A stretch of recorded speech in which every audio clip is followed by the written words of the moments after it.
Wednesday, November 20th. Update on this machine. I worked last night. Gotta get some things laid out here. I worked on this off and on yesterday afternoon. It got pretty warm in the afternoon. So anyway, what I got done, of course, I had already had the charger mounted, and it works great.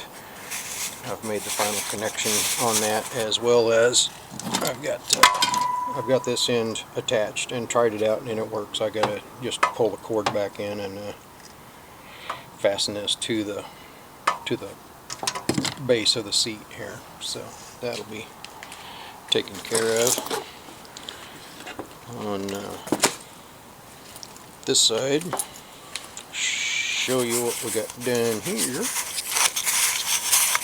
I made the connections, put a new wire over to the selector, and where the this wire goes, not this wire here goes over to the selector, and through the key switch it takes 36 volts from the battery pack and energizes this down here, which turns on the contactor down here as soon as the accelerator's pressed. But it also brought a wire on over, so it brings 36 volts up to here and fires this automotive relay. It's a 36 volt relay, and what that does is it brings it energizes from the drive pack, the 36 volt pack, and powers up this voltage converter. Voltage converter comes down here and goes to the minus side, goes to a ground bus, and then here's the plus side of it, and it goes out to 6 fused circuits here. And we'll use these. One of them will power headlights and taillights. One of them is going to be fused a little heavier to feed power for this horn, because it draws a little more current than the headlights do, so I'll use a separate circuit for that. The owner wants turn signals added in here, so I'm going to add a circuit here. I'm going to use third circuit here to power the it'll be an independent power to the turn signal circuit. And then he also, up here we had this amber strobe light that had failed. I don't know if it's a power supply. I know the xenon bulb was burned, and so I found him an LED replacement for the whole strobe light. It's going to go here, and so we'll and it'll go to a switch here. I've got a switch for this, and it'll come off circuit here and get powered separately from here. So, and it being an LED thing, it won't take much. It's probably only going to be like a 1 amp fuse. And anyway, that's where we're at today. I'm going to be running 2 minimum. I'll probably go ahead and run 3 power lines from here, positive wires up to the dash area, and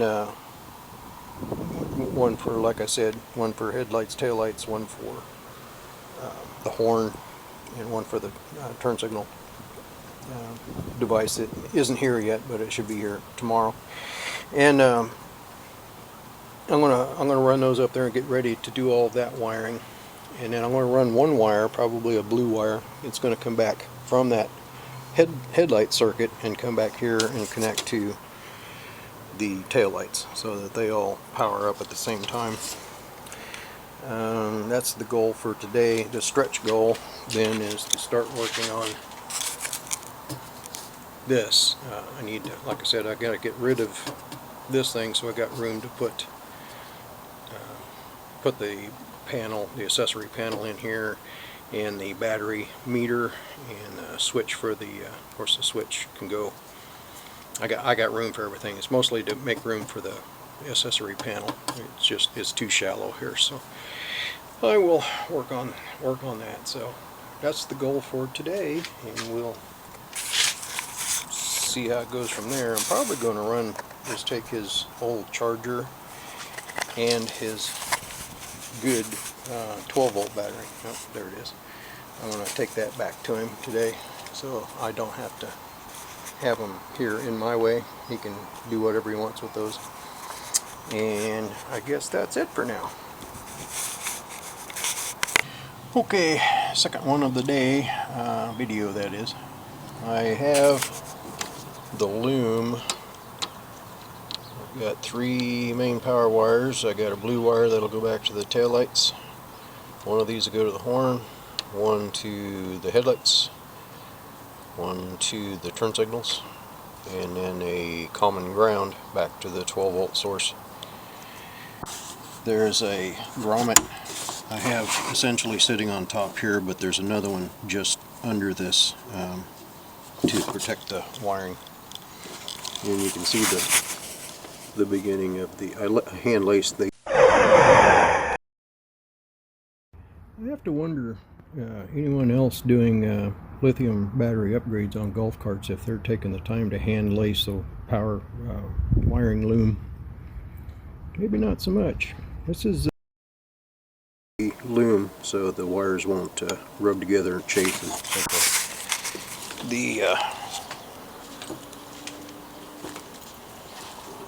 Let's see if we can get down here. Hold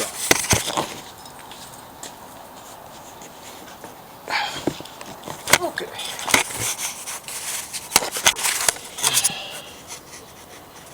Wiring comes out up there.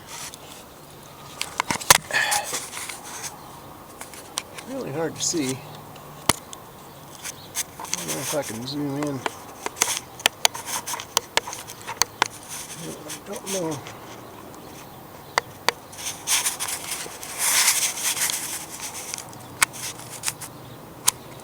Anyway, the harness comes out there. It's strapped down to the top mount of the shock, so it's solid there. That doesn't move. And runs down the frame, and everywhere it comes in contact with an edge,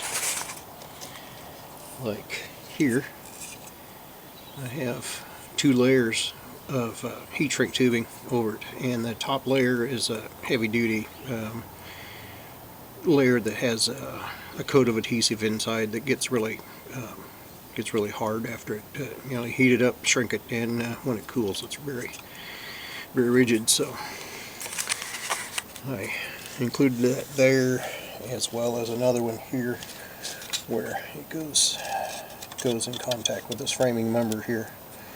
So, and then also I did the same thing where it feeds up into the where the voltage controller and so forth, where all the wiring connections are up there, so it feeds up into there.